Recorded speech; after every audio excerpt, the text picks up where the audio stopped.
J'avais l'impression d'être sur une autoroute sans sortie. Voilà. J'avais l'impression que j'allais faire le même métier tous les jours pendant 40 ans. Et là, je me suis dit, c'est pas possible. Pour vous faire le résumé de ce que j'ai fait et là où j'en suis, j'ai une formation de pharmacien.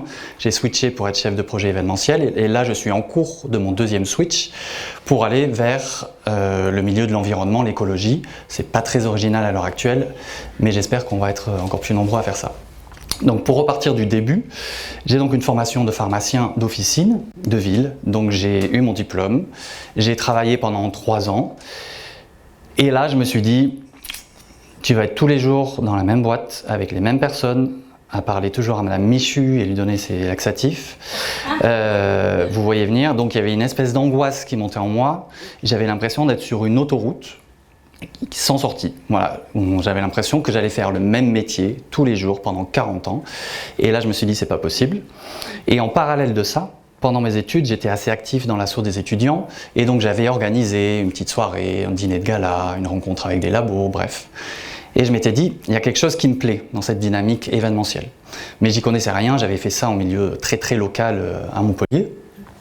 Donc à 30 ans, je me suis dit, ton taf, il ne te convient pas trop, tu as très envie d'essayer l'événementiel, tu as 30 ans, Dieu merci, je ne sais qui avait inventé la rupture conventionnelle à cette époque-là, donc je me suis dit vas-y. Et donc depuis, j'essaye de vivre, entre guillemets, selon l'adage, il vaut mieux avoir des remords que des regrets, donc il vaut mieux avoir essayé quelque chose qui ne marche pas, plutôt que regretter toute sa vie et fantasmer quelque chose qui aurait pu se passer mais qu'on n'a jamais essayé. Donc je ne voulais pas être derrière mon comptoir de pharmacie, parler à Madame Michu en me disant s'il faut, j'aurais travaillé là, j'aurais rencontré Michael Jackson à New York. Non, je voulais absolument pas faire ça.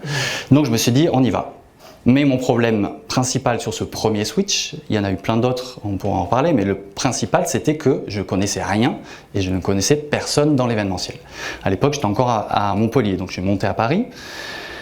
Et donc là, c'est le premier conseil que j'aimerais vous dire. Si vous voulez, vous aussi, aller dans un secteur où vous pensez ne rien connaître et ne connaître personne, c'est pas vrai, parce que si vous ne connaissez rien, vous allez sur Google, vous passez des jours et des nuits sur Google, vous connaissez tout sur le secteur dans lequel vous voulez aller. Et la deuxième chose, si vous pensez ne connaître personne, c'est pas vrai. On est à Paris en 2019, il y a des réseaux sociaux, il y a des applis qui sont faites pour ça, il y a des sites, vous connaissez forcément quelqu'un. Donc ne vous arrêtez pas parce que vous vous dites non mais en fait moi j'ai envie d'être clown dans un cirque, mais je connais personne qui fait du cirque. C'est pas vrai, vous connaissez forcément quelqu'un. Voilà, donc j'arrive à 30 ans, avec ce premier switch, je rencontre à force de culot, de chercher, de taper aux portes une personne qui me fait un peu travailler, puis une deuxième personne. Mon réseau s'emballe, je travaille, je fais ce que j'avais envie de faire depuis longtemps, donc je voyage, je rencontre des gens super, je travaille dans des lieux magnifiques.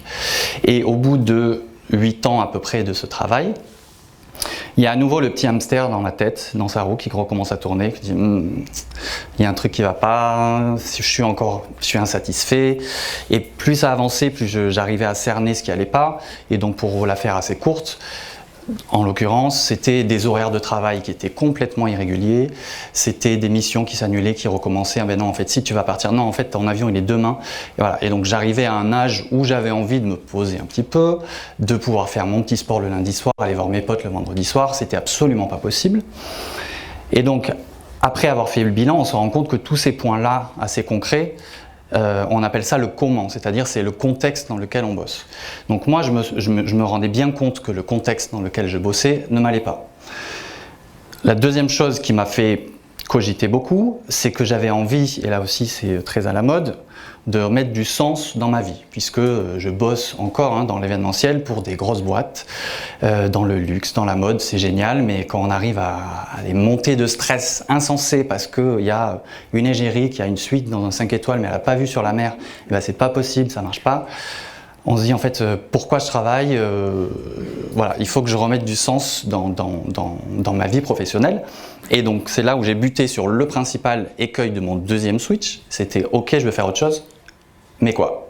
Je ne savais pas quoi faire.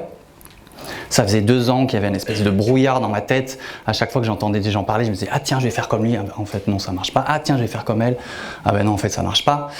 Et donc j'étais dans une espèce de réflexion passive ou inutile plutôt, et donc j'avais besoin qu'on m'aide à réfléchir mieux. Et donc là, le dieu de la technologie a mis sur ma page Facebook un petit encart Switch Collective.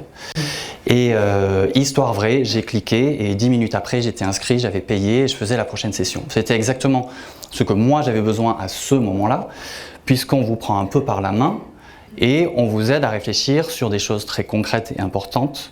Et alors, comme disait Floriane, moi aussi je suis plutôt du côté pragmatique. J'avais jamais fait trop de développement personnel, j'avais jamais trop réfléchi à qui suis-je, que veux-je, que peux-je, etc. Et bien en fait, c'est ce qu'on fait pendant Switch. C'est-à-dire qu'on vous force, on vous aide à vous poser les bonnes questions. Quelles sont mes forces, mes faiblesses, mes peurs, mes blocages, mon quoi, mon pourquoi, mon comment. Si vous faites le programme, vous comprendrez très bien de quoi je parle. Et pour faire une espèce d'image de Switch, parce que moi mes potes me disaient mais c'est quoi ton programme? C'est un bilan de compétences pour bobo et au final tu vas avoir quoi? Donc je disais non, c'est absolument pas ça. C'est comme si, alors accrochez-vous bien, je leur disais ça. En fait la vie pour moi, on est pieds nus sur une plage, les pieds dans le sable, et il y a l'eau qui nous lèche un peu les orteils comme ça. La vie est formidable, la vie est cool. Mais en fait là, il y a Switch Collective qui arrive qui vous dit mais qu'est-ce que tu fais sur ta plage en train de cramer au soleil là, alors tu pourrais aller nager dans l'eau qui est fraîche, etc., etc. Et donc Switch Collective, il nous aide à passer le pas et à faire le premier pas dans l'eau. Et donc quand vous êtes à la plage, vous faites le premier pas dans l'eau, le sable, tout remonte, et là vous voyez plus rien dans l'eau. Et ben c'est ça Switch. Ça vous fait réfléchir à plein de choses très importantes. Et donc pendant le programme, pendant les 6 semaines, ça tourne dans tous les sens, vous ne savez plus où vous en êtes. Et puis petit à petit, ça se décante. Voilà, les grains de sable se posent, l'eau devient plus claire, et là vous commencez à voir de plus en plus loin. Et vous voyez les grains de sable qui sont tombés pile entre vos pieds, et vous voyez les choses importantes et les choses moins importantes. Voilà. C'est comme ça que j'ai raconté le Switch. C'est comme ça que je l'ai vécu en tout cas moi. Et donc j'ai perdu le fil de mon histoire. Donc j'en étais à mon deuxième Switch. Voilà, le problème c'était quelles sont mes valeurs. Donc j'ai trouvé, grâce à Switch et avec du temps, parce que ça se fait pas en 6 semaines, je crois que Clara a dit que 90% des gens qui ont fait le programme Switch, mais dans l'année. Donc effectivement, moi j'ai fait le Switch en juin, donc ça fait 6, 7, 8 mois et je suis en cours de Switch. Ça avance bien, mais c'est pas encore fait, donc ça prend du temps après le programme. Et donc si j'ai un autre conseil à vous donner, c'est si vous décidez de faire ce programme Switch, prenez le temps de le faire. C'est construit, Floriane m'arrêtera si je dis des bêtises, mais c'est construit pour des gens qui travaillent, qui sont actifs, qui ont un boulot. Donc c'est possible de le faire en une demi-heure tous les jours, les exercices, les choses à lire, etc. Mais c'est tellement riche et on nous donne tellement de références pour aller voir plus loin que moi je m'étais dit, c'est tellement précieux ce temps où on réfléchit à soi-même, parce qu'on n'a jamais le temps de faire ça, que je veux le faire à fond. Donc j'avais pris la décision de ne pas travailler pendant le Switch et du coup je passais toutes mes matinées entières à faire mes exercices mais aussi à aller lire, à aller fouiller sur internet. J'ai acheté un tas de bouquins de développement personnel qui m'ont vachement aidé. Donc si j'ai un conseil pour vous, c'est si vous le faites pendant ces 6 semaines, essayez de ne pas trop surcharger vos soirées avec des apéros, de ne pas trop surcharger vos week-ends pour avoir le temps précieux de réfléchir à tout ce qu'il faut réfléchir. Donc je suis en cours de mon deuxième Switch. Switch Collective m'aide à trouver un peu ma voie, on va dire, même si à nouveau je pense que, comme disait Floriane, une fois qu'on a switché, on a peut-être envie de switcher parce que c'est un état d'esprit. Et donc je suis presque à la fin d'un Switch et si j'avais 2 conseils à vous donner qui moi m'ont beaucoup aidé, c'est de vous écouter, de vous regarder de l'extérieur, et donc ça c'est des choses qu'on apprend un petit peu pendant le programme, et notamment avec la jalousie. Moi ça m'a vachement aidé, mais quand vous entendez quelqu'un qui vous dit ouais moi je fais un boulot génial avec un boss qui est super parfait, j'ai des horaires flexibles, je vais voyager et mon boulot il est en bas de chez moi, là vous allez dire ouais, ben, en fait je t'aime plus. Mais il faut pas s'arrêter à je t'aime plus. Pourquoi je suis jaloux? Je suis jaloux de quoi? Qu'elle ait des horaires flexibles, qu'elle voyage tout le temps, etc. Donc savoir ce qu'on veut vraiment pour pouvoir le mettre dans le contexte de son nouveau boulot. Ça, moi, ça m'a beaucoup aidé d'écouter et de me dire à chaque fois ça je prends, ça je le veux en fait, ça c'est important, je le veux pour après et j'y avais pas pensé. Et la deuxième chose, c'est que je me suis regardé quand je m'énervais, quand je m'animais pour un sujet qui est donc l'environnement. Je saoulais mes potes parce que oui mais tu fais pas le tri, tu ne comprends pas, le tri sélectif c'est important, et tous mes potes me disaient mais arrête avec ton tri, tu nous saoules. Et je me disais, mais c'est vrai, pourquoi je m'énerve? Pourquoi je m'énerve après les gens dans la rue qui jettent leur mégot par terre?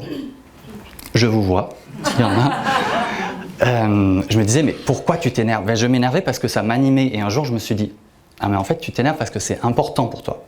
Donc, à nouveau, regardez-vous, écoutez-vous, prenez du recul et Switch aide à prendre cet état d'esprit pour se dire finalement qu'est-ce qui est important pour vous. Voilà. J'ai pas tout dit ce que je voulais dire. J'espère que j'ai tenu dans les 10 minutes. Mais très bonne soirée et à tout à l'heure peut-être.